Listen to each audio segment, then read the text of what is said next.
આ વચ્ચે થરાદ જિલ્લાથી મહત્વપૂર્ણ સમાચાર આવી રહ્યા છે। થરાદ વોર્ડ નંબર 2 માં સ્વચ્છતા અભિયાનના ઉડ્યા લીરે લીરા। થરાદ શહેરમાં સ્વચ્છતાના દાવાઓ વચ્ચે વોર્ડ નંબર 2 ની હાલત અત્યંત દયનીય થઈ બની છે, જેમાં છેલ્લા લાંબા સમયથી થરાદ પ્લોટ વિસ્તારના મુખ્ય માર્ગો પર ગટરના ગંદા પાણી ઉભરાઈ રહ્યા છે, જેને કારણે સ્થાનિક રહીશો, વાહન ચાલકો નરકાગાર જેવી સ્થિતિમાં જીવવા મજબૂર બન્યા છે। જેમાં વિડીયોમાં સ્પષ્ટ જોઈ શકાય છે કે આખો રોડ પર ગટરના કાળા ને દુર્ગંધ મારતા પાણી ફરી વળ્યા છે, જેમાં રસ્તા પર ઠેર ઠેર કચરાના ઢગ ને પ્લાસ્ટિકનો જમાવડો જોવા મળી રહ્યો છે અને આ ગંદકીને કારણે આસપાસના વિસ્તારમાં ભારે દુર્ગંધ ફેલાઈ રહી છે, જેનાથી સ્થાનિક લોકોનું જીવવું મુશ્કેલ બની ગયું છે।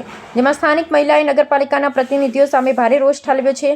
જેમાં મહિલાએ જણાવ્યા અનુસાર જ્યારે ચૂંટણી આવે ત્યારે મતો માંગવા માટે નેતાઓ ગલી મોહલ્લા ખૂંદતા નજરે પડે છે, પણ એકવાર ચૂંટણી ગયા પછી આ નેતાઓ પ્રજાની પીડા જોવા પણ ડોકતા નથી। જેમાં જનતાનો આક્ષેપ છે કે સત્તાધીશો માત્ર એસી ઓફિસમાં બેસી વિકાસની વાતો કરે છે, પણ વાસ્તવમાં ગ્રાઉન્ડ લેવલ પર સ્થિતિ બદંતર છે। જેમાં ગટરના ગંદા પાણી વચ્ચે મચ્છરોનો ભારે ત્રાસ વધ્યો છે, જેને કારણે ડેન્ગ્યુ, મેલેરિયા અને ટાઇફોઇડ જેવા જીવલેણ રોગચાળો ફેલાવાનો ભય સ્થાનિકોને સતાવી રહ્યો છે।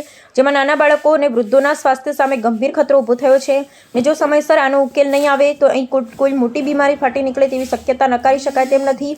જેમાં નગરપાલિકા આ મામલે કાયમી ઉકેલ લાવવાને બદલે માત્ર ઠાલા આશ્વાસનો આપી રહી હોય તેમ લાગે છે। જેમાં સ્થાનિક રહીશોને એક જ માંગ છે કે આ ગટર લાઇનની સમસ્યાનું કાયમી નિરાકરણ લાવવામાં આવે। શું નગરપાલિકાની કોઈ મોટી હોનારતની રાહ જોઈ રહી છે કે પછી જનતાને આ ગંદકીમાં જ સડવા માટે છોડી દેવામાં આવશે? હવે જોવાનું એ રહેશે કે તંત્રના બહેરા કાનને જનતાનો અવાજ પહોંચે છે કે નહીં। આ તસવીરની સાથે કયુમભાઈ ચૌહાણ। વોર્ડ નંબર 2 જ્યાં ચૂંટણી આવે તાર વોટ સારું આવે છે, પછી લમણા વાળતા નથી।